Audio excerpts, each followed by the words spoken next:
do you see the potential for a return to violence if the Northern Ireland economy suffers and the country grows increasingly impatient with the UK's Brexit strategy, and I suppose now with the coronavirus piled on top of that?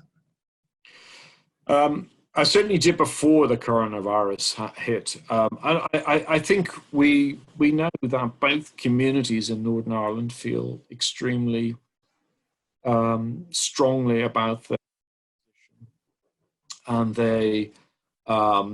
the unionist community at the moment is extremely agitated about the proposal to have a border check between goods going from Northern Ireland to mainland and coming from the British mainland to Northern Ireland. Well, actually, they won't be checked so much going there, but the other way.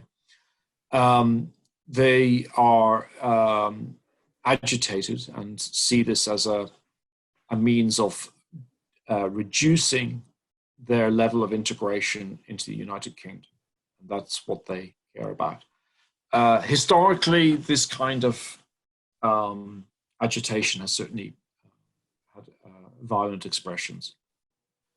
On the other side, the nationalist community is extremely concerned about the prospect of a border between Northern Ireland and the Republic of Ireland. And certainly a tradition of Republican activism that would take a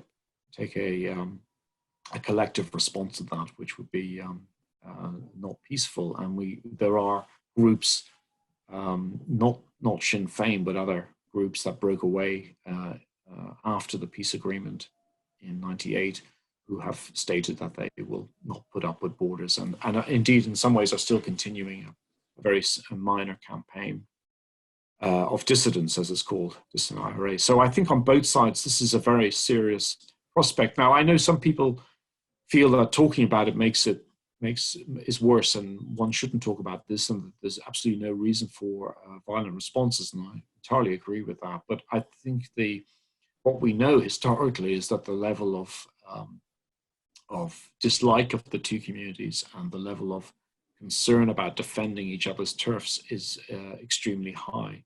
So I certainly wasn't. I've been very anxious about it, about the return of discontent. The level Northern Ireland has not done as well economically certainly as the Republic, and certainly not as parts of England. This coronavirus will be another blow to the economy. There's always a new generation of young people who are willing to take certain stances on this view. It's clear that the mainstream parties are not going to be involved in Sinn Féin or DUP, or any of these parties are not going to be involved in any kind of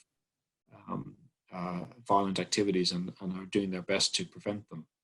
But there are potential flashpoints.